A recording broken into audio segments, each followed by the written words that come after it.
Clint Eastwood é um daqueles nomes que parecem pertencer mais à história do cinema do que a uma única vida. Nascido em 31 de maio de 1930 em São Francisco, ele atravessou quase um século inteiro assistindo o Página o Mundo Mudar, e por em muitos sentidos, ajudando a moldá-lo. Criado durante a Grande Depressão, Eastwood cresceu em uma realidade instável, marcada por mudanças constantes e uma vida familiar simples. Antes de Hollywood, ele foi tudo o que pudesse garantir sobrevivência. Trabalhador braçal, salva-vidas, frentista. Nada indicava que aquele jovem magro e reservado se tornaria um dos maiores símbolos do cinema americano. Mas havia algo nele que nunca mudou: disciplina. E talvez seja isso que explique por que sua presença nesse Baus ainda ecoa tão forte mesmo aos 94 anos. Do faroeste ao mito, a construção de uma persona.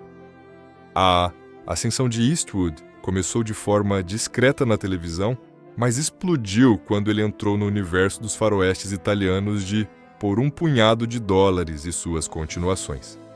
Ali nasceu uma figura que marcaria para sempre o cinema: o anti-herói silencioso, de olhar frio e poucas palavras.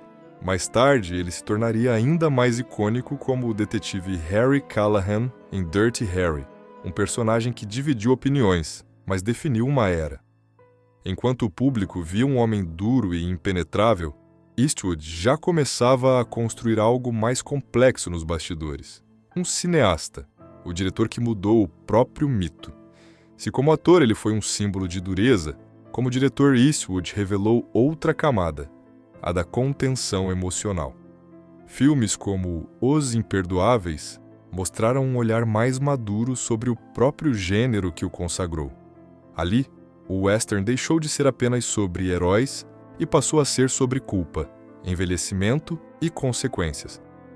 Esse amadurecimento continuou em obras como Menina de Ouro, onde ele explorou a fragilidade humana com uma sensibilidade que poucos associavam ao seu nome. Já em Gran Torino, Eastwood voltou a refletir sobre preconceito, redenção e envelhecimento. Desta vez também na frente das câmeras. O que parecia um ator de frases curtas revelou-se um diretor de grandes silêncios. A vida pessoal, entre família e distância emocional. A vida de Eastwood fora das telas sempre foi complexa. Ele teve relacionamentos longos, casamentos e uma família extensa, incluindo filhos como Scott Eastwood e Alison Eastwood, que também seguiram caminhos no entretenimento. Seu primeiro casamento com Maggie Johnson durou décadas, mas terminou em divórcio. Mais tarde, ele se casou com Dina Ruiz, com quem teve mais uma filha, Morgan Eastwood. Apesar disso, Eastwood sempre manteve uma postura reservada sobre sua vida pessoal. Essa distância emocional acabou alimentando tanto sua imagem de homem introspectivo quanto as controvérsias sobre sua figura paterna. A figura pública e as tensões de Hollywood. Ao longo dos anos, Eastwood se tornou também uma figura politicamente independente, muitas vezes crítica à indústria cinematográfica e às mudanças culturais de Hollywood. Essa postura gerou atritos com diversas personalidades do cinema contemporâneo, como Spike Lee, conhecido por críticas públicas a filmes de guerra dirigidos por Eastwood.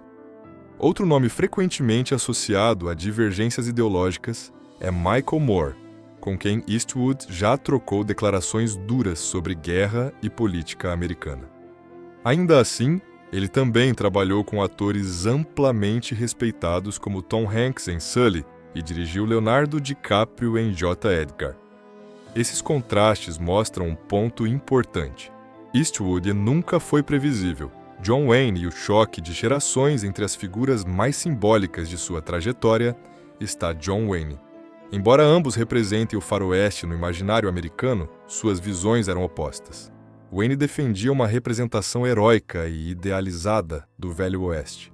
Eastwood, por outro lado, trouxe ambiguidade, violência realista e moralidade cinzenta. Esse conflito não foi apenas artístico, foi filosófico. Dois mundos do mesmo gênero que jamais se reconciliaram completamente. Saúde, disciplina e longevidade. Eastwood sempre cultivou hábitos rigorosos de saúde.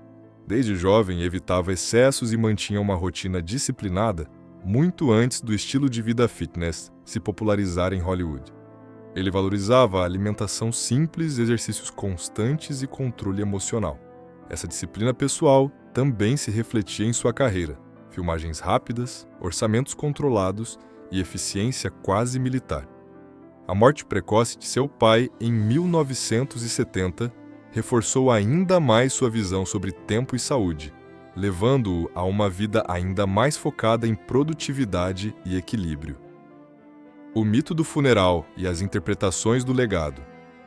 Nos últimos anos, circulam especulações sobre como Eastwood vê seu próprio fim e quem gostaria, ou não, que estivesse presente em sua despedida.